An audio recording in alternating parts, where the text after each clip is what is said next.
So today's class we will be continuing with the last portion of the chapter which we were doing. So come to page number 77. Your chapter name is Entrepreneurial Skills. We are going to start from page number 76, 76. Characteristics of entrepreneurship.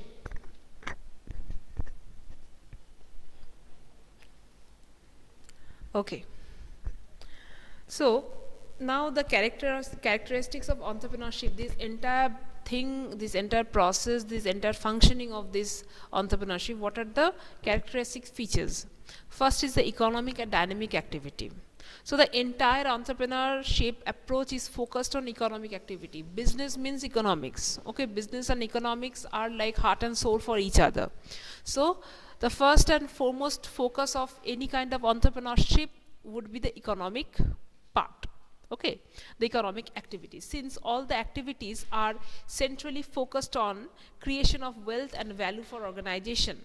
Okay, so ultimately you are starting a business means what? You are going to deal with the money. You are going to make profit from it. You are going to earn something from it. You are going to buy. You are going to sell. So everything is about money. All operational planned in such a way that ensures optimum utilization of all available resources. So economy means also using of the resources to get the maximum profit out of it. Okay, since the entire system works on the foundation of uncertainty and adaptation to constant challenges, entrepreneurship is regarded as a dynamic force. Now dynamic means something which is not which is not static, which is not sitting in one place, which is always moving, which is always having that motion inside. Okay, so here motion means what? Like the money is coming and going, the money is getting invested, the money is getting spent, the money is getting earned, again new investment coming, new profit is happening, new calculation. So the money is keep on circulating, it is not sitting in one place. Okay, in this entrepreneurship, therefore it is dynamic in nature. Next is continuous innovation. Entrepreneurship in its core has the process of looking for new viable ideas. Working environment of an entrepreneur entity encourages regular reviews and analysis of the process and their outcomes. Such constant evaluation leads to the birth of innovative ideas and improvement in the existing modes of business operations. So any kind of successful business, if the person is really interested in making the growth of the business, the person always need to sit and discuss with the team that what are the things happening, what is the current status, how to upgrade the business, how to implement something new in the business, how to do something more innovative in order to gain more profit. So continuous innovativeness need to be done in an entrepreneurship. Therefore entrepreneurship in this regard can also be called a continuous innovation is going on in this field. Opportunities and potential for growth and profit. So due to the constant innovation and improvement in the process, accepting more challenges and delivering in better ways and dynamically learning with the ongoing process and outcomes, entrepreneur entity has more potential for further growth and return on investments as compared to traditional business. So entrepreneurship is like always talking about this innovativeness, not sitting in one place, always being dynamic, always investing into something new, always trying to upgrade itself. Okay, always going with the trend. Fine, always going with the present crisis, present demand in the market, the future scope for the market. So this creates what? This creates a potential, a kind of opportunity for new profit. And if the new profit is happening from the constant profit, if a new profit is happening, means the increased in the profit is happening. Yes, increased profit when it comes for a company, that means the company is growing. Okay, at first the company, when the company started, maybe the initial profit would be something of a value. Then slowly as it is getting upgraded, as it is like spreading its branches in different parts of the city. So the profit level will also increase, and as the profit level will increase, the company will be growing. So traditional traditional business means what? Traditional business means like being static in one place, that this is the thing I do, this is the thing I sell, I will be selling this and I will be making this, I will be selling this, I will be making this. There will be a complete monotony in traditional business. So traditional business can become this entrepreneurial business when something new, some innovation will be included in it. Like suppose take the example of a potter. So the potter is daily making the pots and trying to sell the pots. So that is the small business, a traditional way of business. He is not doing anything new. What his father and grandfather had been doing, he is doing the same thing. There is no change. The different types of pots he is making and he is selling. Now if he wants to change his business in a like little bit different, so he can go for maybe using his skills to make some other new products. Instead of just making pots, he can also make something else with the terracotta. Okay, so if he is doing that, if he is bringing new innovation into his business, if he is trying to increase, then it will become an entrepreneurial expedition, and then he will get more chances of growing, more chances of making more profit. Okay.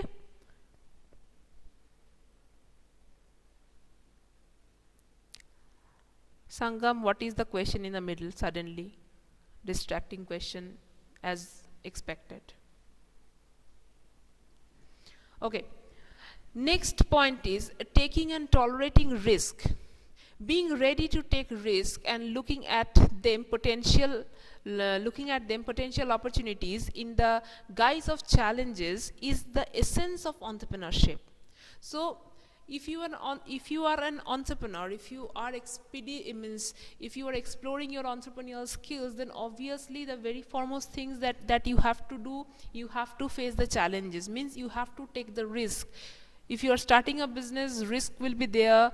Maybe something you have to just do out of your guts. Okay, you just have to explore that. You need to take up those challenges. There can be losses, so how you have to handle those losses, okay, that you need to take care. So this tolerating the risk means facing the challenges. That is another important part of entrepreneurship.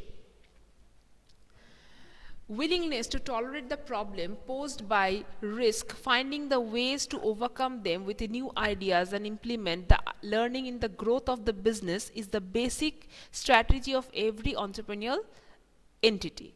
So the thing is, first if you are an entrepreneur, you have to have the mindset of facing the challenges. You can't run away from the challenges. You have to accept that if I'm going in this field, challenges will become, risk will be there, so I need to be ready for that. First you mentally need to be ready, then you have to find the solution for those challenges. Whatever problem is coming for that particular thing, for any particular problem, you have to think about a solution for that.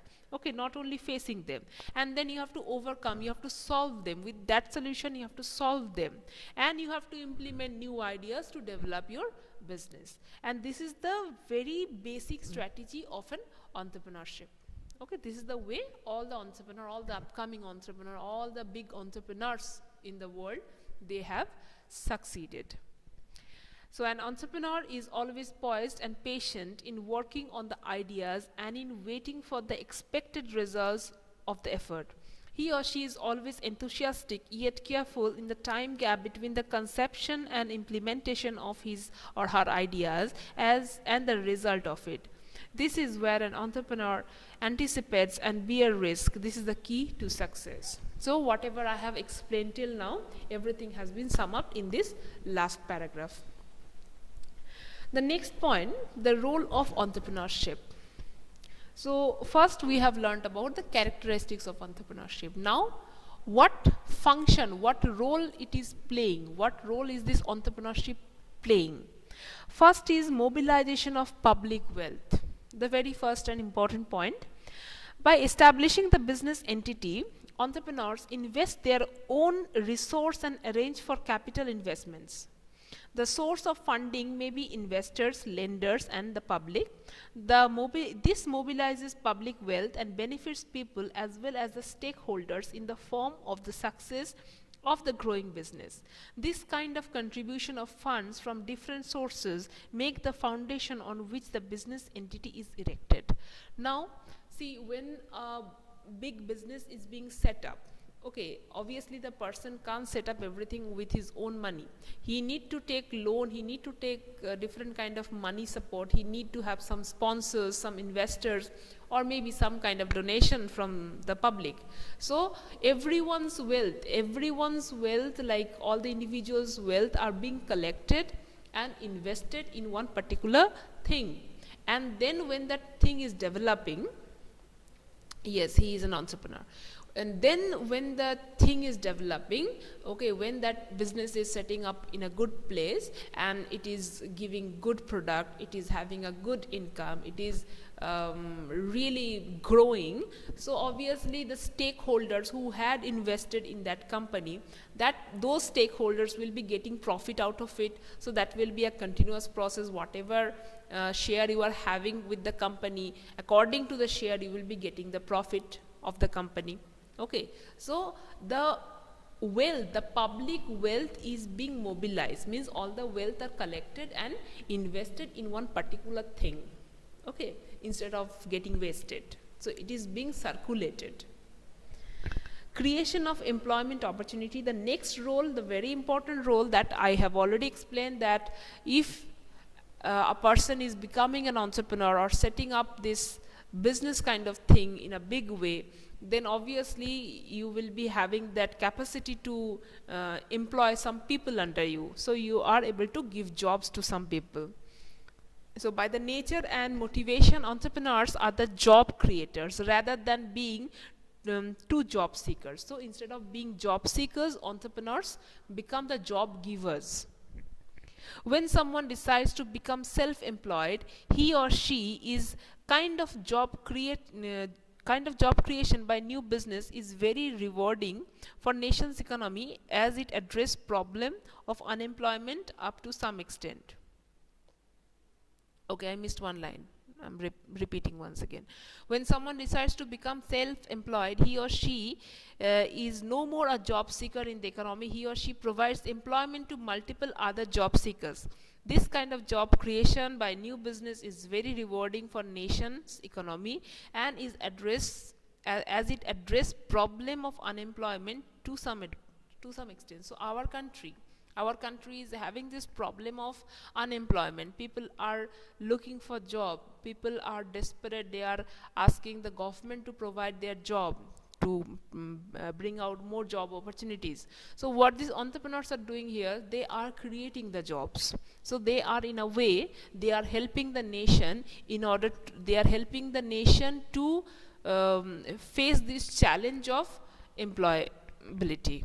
Okay, unemployment. These challenges of unemployment is being aided, is being supported by this entrepreneur, because they are providing the jobs to many people. Next, contribution to the industrial development. Contribution to the industrial development. Entrepreneurs setting up new business and industrial units help with regional development by locating in less developed and backward areas. The growth of industrial and business in these areas leads to infrastructure improvement like better roads and rail links, airports, stable electricity, water supply, school, hospitals, shopping malls, and other public and private services that would not otherwise be available. So when a person is setting up a kind of good business in one particular place, for example, take the example of one factory. Okay, a very important factory is being set up in a village site. Okay, suppose it was a village, it was a very ordinary village. Now suddenly one person is buying some land there and is setting up a factory there. Okay, and that factory is really growing. The business of that factory is really like making more profit. So what will happen? Whoever is working in the factory, those people will be settling nearby that factory. Okay, and as so many people are setting up there, and as that factory is a very important place, so in order to support that factory, in order to get some obviously some profit from that factory, some other infrastructures will be set up there, like some kind of shops, some small shops will be set up. If small shops are set up, hospitals, schools, everything will slowly start developing around that place. So that village type of place, which was just an ordinary village, in some time that entire area will be converted into a town, or in further time that will be urbanized, and it may become a city.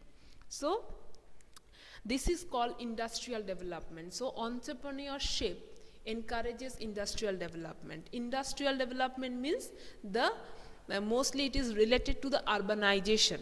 Okay, more industries are created, more industries means not only factories. Industries means any kind of manufacturing or productive units are called industries. Okay, so whenever any kind of industries are set up, along with the industry, just like a chain, all other small business gets the opportunity to set up around itself. Okay, around that particular thing. So that is called industrial development. Next is contribution in economical growth. So India's MSME sector accounts for over 35% of the country's GDP by making use of the resource like land, labor and capital that add to the national income, national product and per capita income of the country. So obviously economical growth is happening if you as a business person, if you are making profit, okay, if you are earning a lot of money from your company, so obviously that is included, as I have been telling you, that is included in the national income. Okay, and in a chain wise it will be influencing a lot of other factors, and overall the entire country's economy will be affected with that thing. Okay, affected in a good way. So you are influencing the economy of the country. Next is enhancing living standard of people. Entrepreneurs play a key role in increasing the standard of living in a community. They create jobs and also develop and adopt innovation, leading to improved quality of life and of their employees, customers and other stakeholders in the community. So obviously when these entrepreneurs are providing job, so job means they are able to give good enough salary. Not only salary, some companies may also provide some accommodation facilities. Okay, Priyanshu, you are late. Okay, some accommodation facilities like some homes, okay, some other privileges like medical facilities can be given, schooling facilities can be given. So it depends company to company. Some company have some different types of policies, so it happens. So when this is happening, that is ultimately resulting in the improvement of the living standards of their employees. So whoever is working in that company, they are getting all these privileges from that company.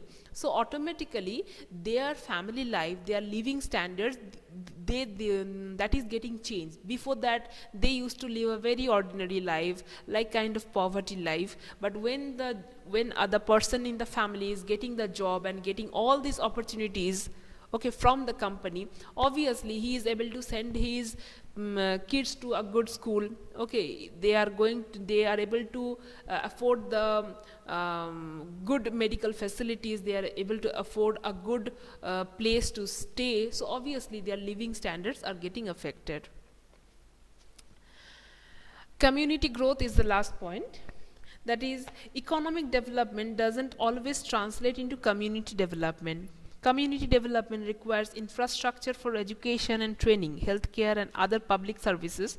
For example, you need highly educated and skilled workers in a community to attract new business.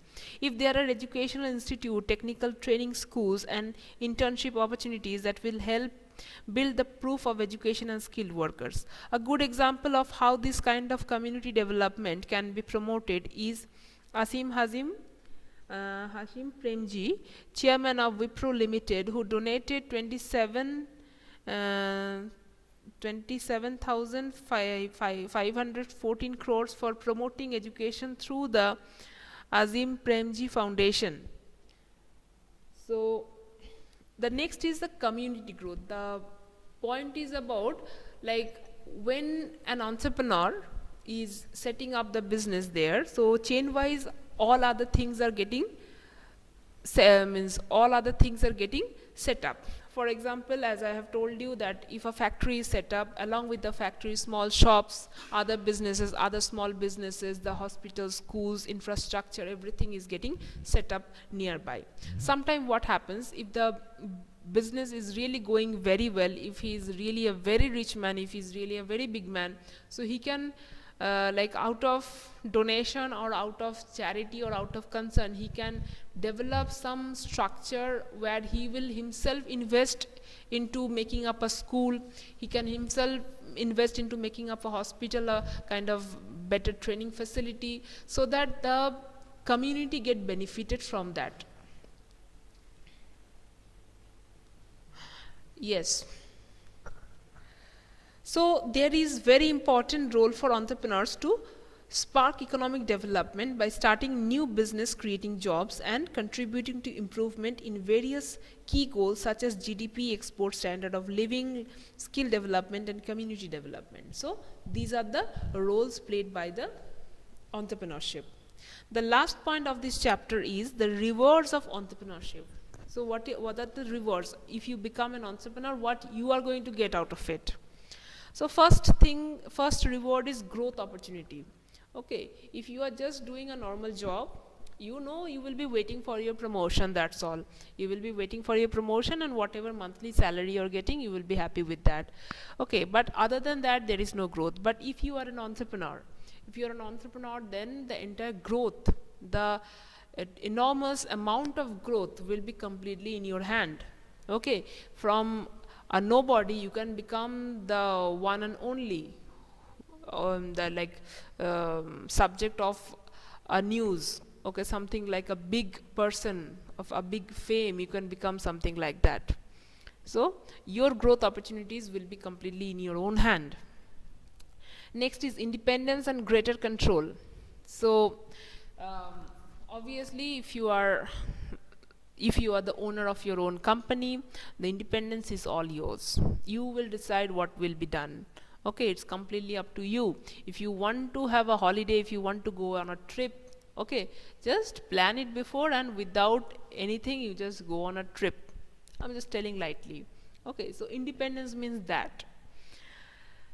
Next is engaging work ethics. So engaging work ethics means if you are an entrepreneur, then you are going to be the leader of an entire working unit. Okay, under you so many other people will be working, they will be waiting for your direction. So you will be developing some work ethics inside you. You will learn, means you will have the knowledge of the work, of that particular work, how this work is being done. You will get that proper knowledge of the work ethics. Apart from that, there are other rewards, like you are the captain of your business with full independence, already told. Flexible schedules and process, do what you believe, lead enthusiastic team, stay creative and positive, recognition of and fame. So everything else is there, just being an entrepreneur. Okay, so this is the end of the chapter, and only one more chapter left, which we will be starting in our next class. Okay, so we will end our class here, and